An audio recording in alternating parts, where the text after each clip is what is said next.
Salutations friends, my name is Brianna Sukiyama Bond, otherwise known as No Ordinary Scholar, and we are back to talk about Pew. If you didn't know, I did a reading stream on Pew by Catherine Lacey a little bit ago. Link to that will be in the iCard, which I think is in that direction. And we had some thoughts. First, let me take a second to thank Bowties and Books. I found the recommendation from their channel, obsessed with them entirely. Also, if you've seen my bookstore that I have, there's also like a full Bowties and Books collection over there. Very grateful for this recommendation. Oh my god, this book. So the book itself, great book, loved it, was super engaged with the story, and I just had so much that I needed to say that I knew I couldn't do just the live show, and I wanted to actually take a second and focus on this specific aspect of it. Just letting you know, I do have that stream. You don't need to watch it beforehand for this video. I'll let you know everything you need to know, but you do need to go back and watch it afterwards because you love me. So let me give you a quick rundown of the book. So you have Pew. This book opens up with this person. They are completely androgynous. They are racially ambiguous. And they have no memories of where they come from. They have no memories of what's happened to them at all in their life. They have basically no memories aside from them wandering around trying to stay safe on the streets. And they also are unable to maintain any mental image of themselves unless they're directly in front of a mirror, which that entails to them not being able to know their own gender or know whatever genitalia they have themselves. They're hitchhiking and they go to sleep on a church pew because in their travels they found that sleeping in a church is safe. It's a roof over your head, and more often than not people just don't bother you. But this time, unfortunately, they are found by some descendants of slave owners and lynchers who decide to take them home. Pew is what they end up calling this person. Pew's captors are upset that the grace of their pasty Christian welcome is not enough to immediately help them in all of the things they struggle with. They start pawning Pew off on the different members of their community and get increasingly abusive in their behavior towards Pew until there's a point where they just do not feel like they are being adored and praised enough for their help, so they decide to start pawning Pew off on the black folk in the area. Then the book goes on to this horrific fucking festival that they have that gives me literally all of the chills and nightmares, and it's truly some of the most white supremacist, white cultist shit I've ever seen in my life. But if you want to see more about that, you're gonna have to go watch the other video. Like I said, you love me, you know I got some good content over there for you too. But no, today we are going to stay focused on the other major aspect of the book, and that is not me being a menace to my own video. Why can't you just stop fidgeting, bitch? No, today we are going to focus on the other aspect of the story, Pew's captivity with these people. Now, the thing I want to talk about with this book is how it demonstrates how quickly people are to try and steal the autonomy of someone that's disabled, as well as how nasty that gets when that disability is invisible. Now, I know ignorance thrives in this world, the United States, just everywhere.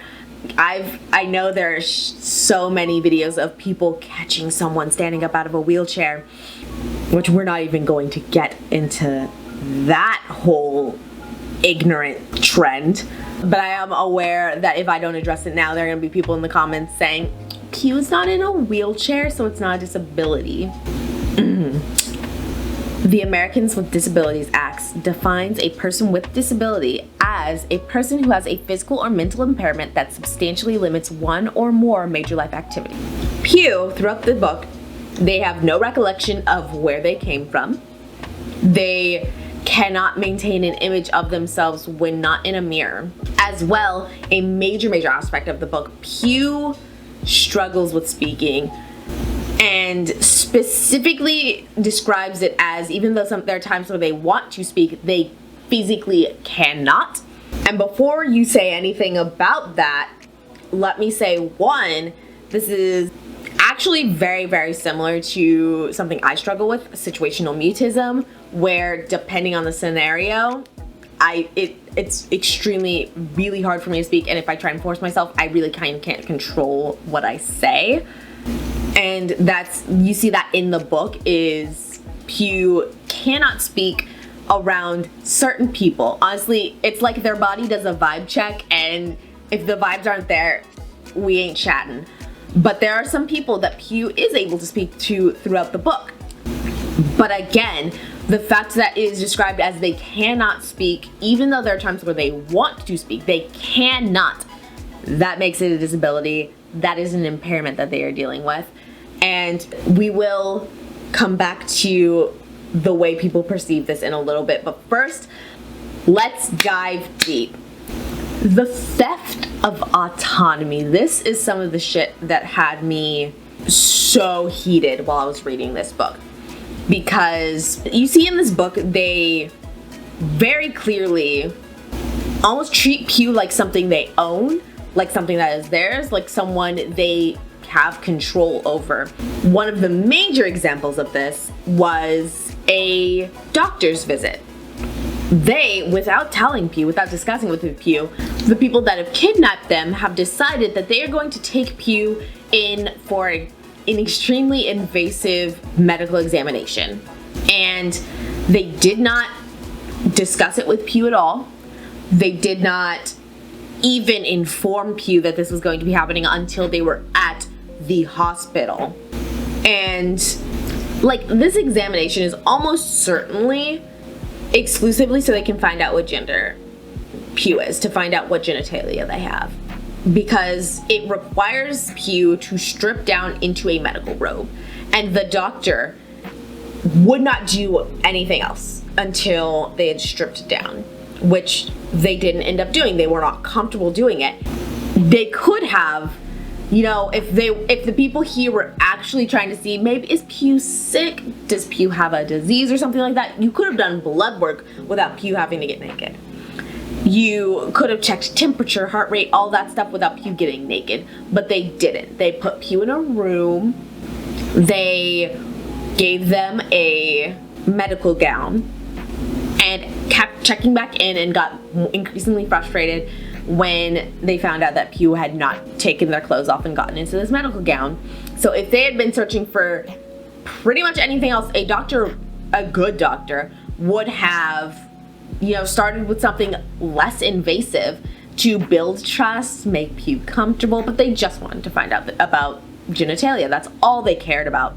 And they explicitly said, despite the fact that Pew not stripping down for this is a clear sign that they were not comfortable and this was not something they were consenting to do. And again, these people are complete fucking strangers. They have no rights to drag Pew here. Despite all of that, the doctor explicitly says, if we hadn't had, I don't remember if it was them being understaffed or they were just extremely busy at the hospital or both, but if that had not been the circumstances, they would have had the staff to strap Pew down and force them to do this examination, which is assault. That's just assault. That is just assault. But do you see how this is them removing the right to make this decision, to decide and consent to this examination from Pew here? The next one we want to talk about is the reason why I keep referring to these flavor-fearing neo-Nazis as kidnappers, is because on the first or second, very early on of Pew being there, they start having a panic attack. They run outside and they go breathe in deep air, breathe in the fresh air and look up at the stars to help relax them. The father of the household finds them outside and brings them back up to the attic that they've given to Pew, only to start locking the door. And later on we find out the reason why they did this is because they thought Pew was running away. My ass thought they thought Pew was gonna steal. And Like, even at that point, that's still kidnapping. So if this is someone you do not feel comfortable having in your house without kidnapping them, without detaining them, they shouldn't be in your house. But no, they just thought Pew was trying to leave, explicitly saying, which made it real sad when my husband caught Pew trying to sneak out one night after all that we were trying to do and everything. This is them assuming that them and their pale-skinned, blue-eyed antichrist know what's best for this person they know nothing about, have not been able to communicate with at all, and they've decided that they have the right to take full control of this person. Why? Because this person cannot speak up for themselves. This is kidnapping. This is kidnapping. This is kidnapping. Now I want to take a second to talk about specifically how this gets really ugly and nasty with a disability that is invisible. Not to say in any way, shape, or form that there isn't nastiness, rudeness, ignorance when it comes to visible disabilities, but we are talking about someone is a lot less likely to tell an amputee to grow your arm back than to tell a depressed person, get over it. You know what I mean? Here you start to see a lot of people just not believing that Pew is actually struggling with a disability, which is so pervasive it actually extends to the people that read the book. I genuinely saw a comment or a Goodreads review that explicitly said Pew wasn't disabled, which that's why I felt the need to make the clarification at the beginning. In the book, you see them talk about it first as you're just not actually opening up to me. You're just not putting in the work to open up to me. So maybe there's something you don't want to talk about, but you've got to talk about it. That's the only way things will get better. But then they start shifting into, oh, you're intentionally not talking to us. You're intentionally holding information from us because you have something to hide. I would happily share any of this information with anyone in our community who wanted it. This is all because I love this town and I trust you all, and I don't have anything to hide. Then it shifts into, well, culturally, we as human beings tell stories unless there's a crime involved. Everyone I know likes to talk. We all talk together, don't we? We all discuss things out loud, as that is the way our culture has taught us, isn't it now? Storytelling, sharing, of course. I don't want to jump to any conclusions, and I'm certainly not jumping to any conclusions. I have my hunches, of course, but then we have the judicial process for a reason. All of this pushing the conversation in a direction in which we are labeling this as a moral, as a personal, as a cultural failure of Pew to not talk when it is something that they just cannot do. Why? This all brings us to the question of, where does this come from? What is going on here? Why are we seeing this reaction? And it really reminds me of this discussion point that tends to go around the neurodivergent circles. It really seems like there are a lot of people who find more value in offering to help than in actually doing the help. The honor and the nobility comes from being open to the idea of helping someone rather than actually doing it. And so because this family went a half step beyond that and brought Pew into their home, now these perpetually Ashley colonizers feel entitled to Pew's whole recovery. And you see this in those quotes that I shared in the first one, where they address Pew as if they just aren't opening up. They feel as if because they gave half an inch, they should be entitled to the entirety of the good outcome. They tell Pew, well, I trust everyone in my community. They feel entitled to be the ones that Pew trusts to recover. They take Pew to the hospital and they complain about how they're paying money to do all of this, and so you should show me some kind of grace because you feel entitled to receive this medical information. You feel entitled to be the person that gets to find out what gender Pew is. You feel entitled to that despite the fact that this being absolutely nothing to do with what Pew has alluded that they need. And so throughout the book, you see these Get Out sympathizers acting in ways far more geared towards providing them with something, and then engaging with Pew in a way that is far more interested in receiving praise for the things they did to appease themselves. But there's really so few examples of them doing things that's genuinely for Pew's good, with their needs and well-being in mind. So when they don't get the praise and the feedback that they want from doing things that appease their own perspective of the situation, they start to bail. And here we actually have a quote from the book that I swear to God, this author time traveled, saw this video, or saw my reading stream. Again, you gotta check it out. Watched it, took a quote from me, went back in time, and put it in the book that was published in 2017. And that quote is, "I don't quite know what to think about the whole thing, only that it don't sit right with me. Maze found out from her sister that they found the kid sleeping in their church, and they take it upon themselves to be the saviors, to take the kid in and try and figure something out on their own. Don't even alert child services or nothing," which I know because I know some people who work over there and I looked in on it. "Then they give up once it gets too complicated." And the frustrating thing about it, the thing that really infuriates me with this whole story, this whole concept, is as disgusting as this display of abuse of a disabled person is, it's super realistic. In the grand scheme of things, a lot of people think that disabled people should not have autonomy. You have the examples of the woman with Down syndrome that is an underwear model, and people are upset about that because they don't believe she has the capacity to consent to it. You have so much of the medical system completely ignores disabled people, their experiences, their struggles, and their symptoms, and then threatens to write down in their little files about the patient that they're difficult when they try to speak up for themselves, to stand up for themselves, to try and get the care based on the things they actually need. You have marriage equality. Disabled people don't have marriage equality because, at least in the United States, disabled people will lose all disability benefits if they get married, and thus in an economy where you need really like 3 jobs to have a stable living situation, you are then expected to find a partner who can make up for all of that, because you will lose whatever aspect of income you can provide if you get married. It's absolute hell. It is absolute hell for disabled folks out here.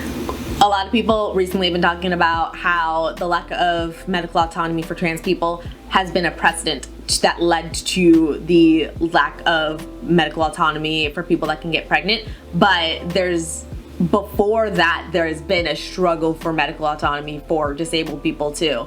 We want to talk about how this is a ladder, how everyone's got to have rights in order for anyone to have rights.